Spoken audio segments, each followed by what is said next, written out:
Let's just go get the shield. There we go. Alright, so we snuck into a house.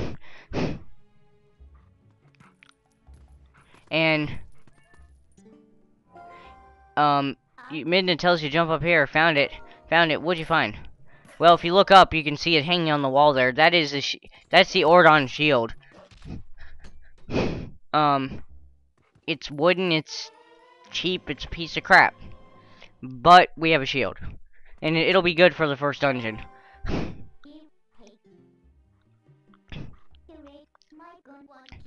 Because the first dungeon doesn't involve fire. I don't know why they need to feel the need to explain that a wooden shield gets burned by fire. Anybody who took the Deku shield into Donga's cavern in Ocarina of Time knows that fact. What? See, and now this is why you can't get the sword. Because now Russell in this cutscene actually tells you where the sword is. But for some reason it doesn't actually appear there until he says that.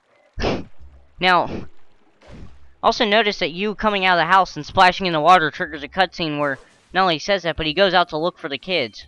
So you have to be careful because he now is outside. Now, you could run up and scare his wife and him and just for shits and giggles, but I'm just gonna try and sneak around him and get the sword and get out of here.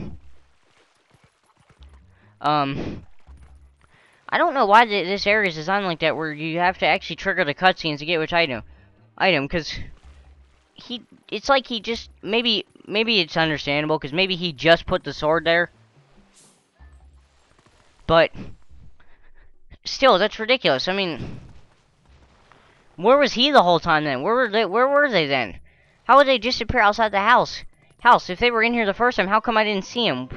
So where were they then? Invisible? Anyway, so you can see now we go to the couch. This time you can see there's a sword sitting on the couch. And Midna actually says you're useful. Thank you, sweetie. Appreciate the sentiments, but I'm fucking, you know, a relative to the hero of time. Don't test your luck with calling me names.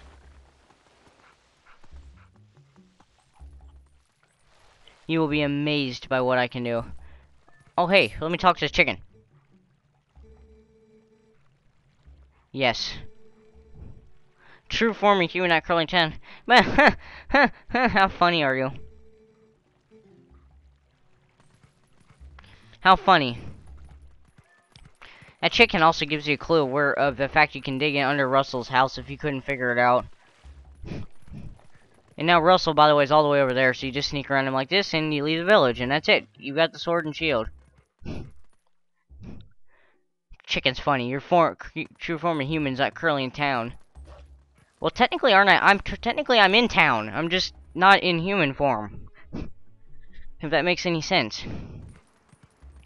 Alright, well, let's go back in. Now, let's go back into Twilight, but this time, since we have Midna with us, it'll probably go a little bit smoother. Whoa, uh-oh.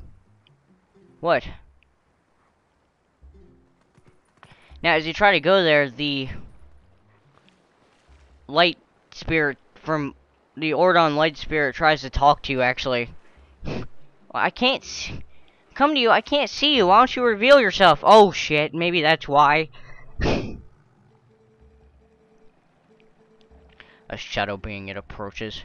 Yeah, fire some warning alarm. Oh! So, these are the Twilight, these Twilight monsters here. I actually forgot these are their name. But, basically what you do is you jump on them, you hit A 4 times, it knocks you off. Do it again, you kill them. They are actually, when there's only one, they're very easy to kill, but I think that's the only time there's actually only one, so it gets a little bit trickier as the game goes on to actually kill them when they're in groups, but that's okay. You actually learn a new move to do so, which I love the move that you learn to do. That makes it a lot easier to take out enemies because it's basically an instant kill move for a wolf. Now, yeah, you can hear the angel. Sorry, I tried to do my best impersonation of that. That didn't work. But yeah, the angel. You basically are an angel kind of chanting, and out comes the light spirit for Ordon, it is a giant goat. Not surprisingly. Or maybe surprisingly it makes sense, obviously, considering that, you know, we had to deal with all that stuff with herding goats, and, you know, Ordon, you know, is kind of known for their goats. It does make sense that this spirit for would be the Ordon goat. And her name is Ordona. Hello, Ordona. Now, Ordona is going to actually explain a lot of important things here about the storyline. Like, first of all, that shadow being was actually coming to steal her power. And this actually shows a rather frightening cutscene, because you'll actually get to see here what actually happened in... Well, this happened in every province in the game, but this is what happened in Faron Woods. The light spirit there, Faron, gets attacked by those monsters. Whoa, yeah, see, it's actually so violent the way they attack him. They don't even show you attacking him. They just show the light being sucked out and then the area getting transformed into Twilight. And now, so that explains what happened to Faron Woods, but... And here's the cutscene. This is what... And you saw this earlier. This is the cutscene of, like, the castle. This is... You can see pretty much the entire land of Hyrule except for Ordon is under Twilight conditions. And, unfortunately, that means that if that monster had actually succeeded, the entire land of Hyrule would have been under Twilight and we would have been doomed. But luckily, the Wolf Link was there, perfect timing. We're saved. However, Ordona kind of hints that, you know, the other light spirits, let's not forget them. We need to go revive them. And she flat out says, you're the only one who can revive them. And it says, you have not discovered your true power. Well, actually, technically, since I'm a relative, you know, part of the Hero of Time bloodline, and timeline, literally, if you want to get in that debate, I know I'm the one, because I know how powerful I am. I know my true power. I've slain Ganon several times. Funny, though, because that evil guy who took over the castle didn't look anything like Ganon, so... Hey, it's okay. I like a new challenge. No problem. And now Ordona also explains that if you actually return light to the area where you were first transformed, for some reason that allows you to transform back into a human, and also it'll also turn any spirits that were there at the time back into a human. So the reason why they say they usually can't recover their forms has nothing to do with the fact that once they're Twilight, you know, and once they're spirits, they can't go back no matter what.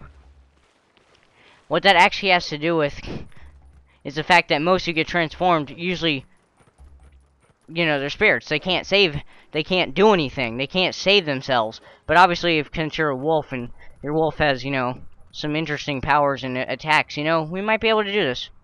We might be able to save this land after all.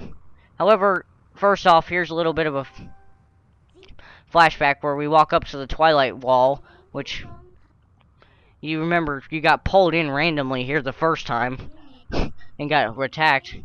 Midna says you might not be able to come back, but you still want to go. It's like, okay, look, I'm going all out, all or nothing. Let's save the world. If I die doing it, oh well. At least I died trying. That's how I look at it. And this time, when you get pulled in by Midna, this time you don't get attacked by shadow beings.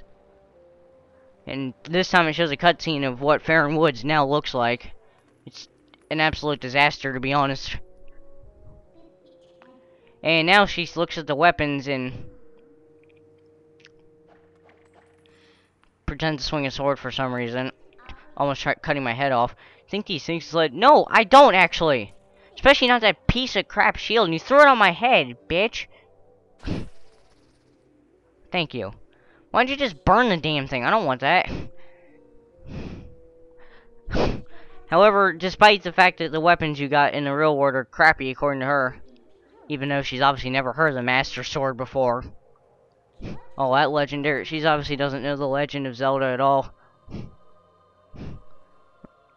Anyway, and now this is, you can... Now, interestingly enough, the Light Spirit actually is technically still there. It's just in a weird form.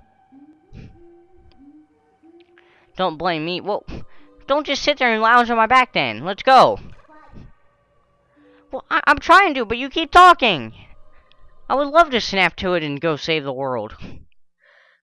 But, unfortunately for me, we're at a good stopping point here in the video, so I'm gonna go ahead and end it off here, and next time on The Legend of Zelda Twilight Princess, we will get to work on trying to save Faron Woods from Twilight.